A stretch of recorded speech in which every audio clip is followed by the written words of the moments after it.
Generative AI কিন্তু সবসময় right answer দেয় না। ধরেন আপনি একটা হাতে লেখা বাজারের লিস্ট আপনি জেনারেটিভ এআই তে করলেন বা ChatGPT তে আপ করলেন।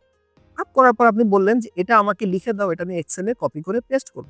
এটা যে সবসময় রাইট অ্যান্সার সে আপনাকে দিবে তা কিন্তু না। মাঝে, মাঝে সে এটা রং রিড করতে পারে এবং রং অ্যান্সার দিয়ে দিতে পারে। সো আপনাকে ফ্যাক্ট চেকিং করতে হবে।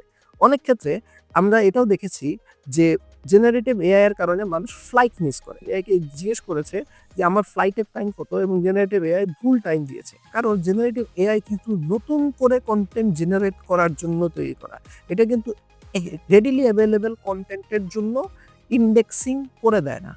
সো জেনারেটিভ এআই থেকে যে ধরনের কনটেন্টই আপনি পান না কেন সেটাকে ফ্যাক্ট চেকিং করাটা খুবই প্রয়োজন। না হলে আপনি কিন্তু ভুল ইনফরমেশন বিভিন্ন জায়গায় ইউজ করে ফেললে, কপি পেস্ট করে ফেললে অথবা আপনার প্রফেশনাল লাইফে ইউজ করে ফেললে আপনি বিপদে পড়তে পারেন। সো অবশ্যই জেনারেটিভ এআই এর কাছ থেকে নেয়া কনটেন্ট দেখে বুঝে তারপরে ব্যবহার করবেন।